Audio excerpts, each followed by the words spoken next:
Assalamualaikum warahmatullahi wabarakatuh. Perkenalkan, nama aku Tiara dan Putri, biasa dipanggil Tiara. Untuk kalian yang cari-cari ilmu atau kepo-kepo aja, channel ini cocok buat kalian.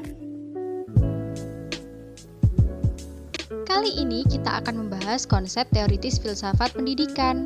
Pembahasan dalam presentasi kali ini adalah yang pertama, apa yang dimaksud dengan filsafat kurikulum, yang kedua, apa sajakah model kurikulum, dan yang ketiga adalah kelebihan, kekurangan dari setiap kurikulum.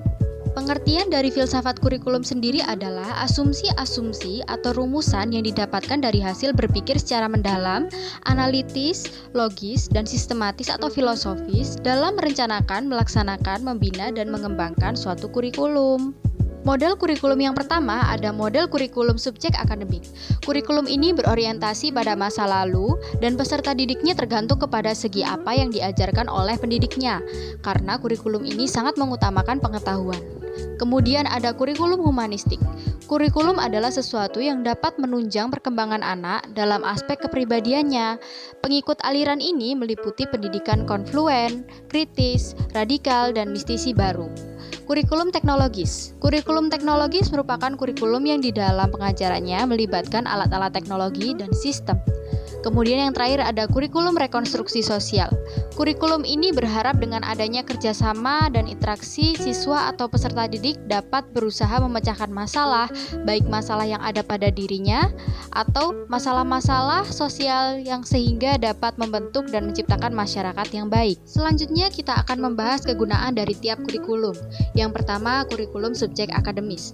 Kegunaan kurikulum ini agar siswa dapat berpikir secara logis dan sistematis daripada menyelaraskan urutan bahan dengan kemampuan berpikir siswa tersebut. Selanjutnya kita akan membahas mengenai kelebihan dan kekurangan dari kurikulum subjek akademik. Kelebihannya yang pertama, mengedepankan intelektual siswa, kemudian pemilihan aspek-aspek dalam satu mata pelajaran yang mampu membantu tersistemnya sebuah pemahaman, dan yang terakhir mempersiapkan manusia dari dunia intelektualisme kepada dunia aktual yaitu masyarakat. Kemudian kekurangannya, umumnya kurang memperhatikan bagaimana siswa belajar, melainkan lebih mementingkan susunan isi atau apa yang akan dipelajari dan juga memandang materi yang akan diajarkan bersifat universal dan mengabaikan karakteristik siswa dan kebutuhan masyarakat setempat. Selanjutnya ada kegunaan kurikulum humanistik.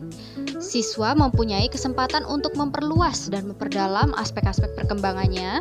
Kemudian siswa bisa lebih rajin dalam belajar, memiliki sikap yang sehat terhadap diri sendiri dan orang lain, mengembangkan proses-proses pembelajaran yang akan dilakukan sehingga mencapai tujuan proses pembelajaran yang ditentukan. Siswa bisa mempunyai wawasan yang luas karena dapat mengembangkan ide yang dipikirkan. Kemudian yang terakhir, siswa lebih aktif dalam melakukan proses belajar mengajar. Selanjutnya ada kelebihan dan kekurangan dari kurikulum humanistik. Kelebihannya yang pertama, mengedepankan demokratis, partisipatif dialogis, dan humanis. Suasana yang saling menghargai dan peran aktif peserta didik. Kemudian ada kekurangan dari kurikulum humanistik. Yang pertama, pengujian tidak mudah, beberapa konsepnya masih buram dan subjektif, kreativitas sering disalahgunakan, dan pemikiran tidak terpusat. Selanjutnya ada kegunaan kurikulum teknologis. Dengan model pengajaran ini, tingkat penguasaan siswa dalam standar konvensional jauh lebih tinggi dibandingkan dengan model-model lain. Apalagi kalau digunakan program-program yang lebih berstruktur seperti pengajaran berprogram, pengajaran modul, atau pengajaran dengan bantuan video, komputer, yang dilengkapi dengan sistem umpan balik, bimbingan yang teratur, dan dapat mempercepat serta meningkatkan penguasaan siswa.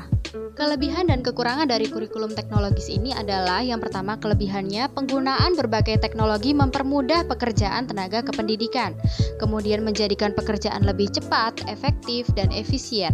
Kemudian dapat membantu perkembangan pemahaman siswa, dan penggunaan teknologi dalam proses pembelajaran akan menghemat biaya pendidikan apabila mengetahui cara mengelola teknologi.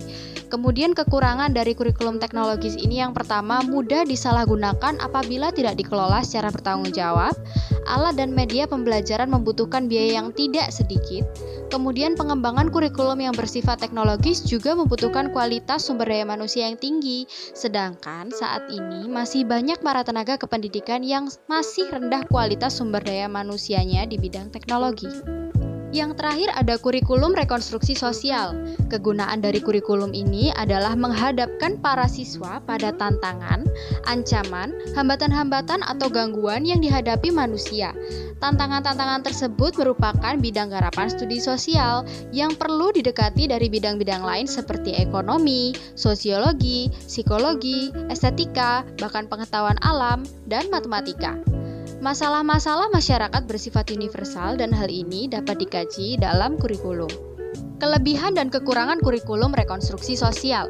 Kelebihan yang pertama, kurikulum ini memfokuskan penggalian pada sumber-sumber alam, kesejahteraan masyarakat, masalah air, dan lain-lain.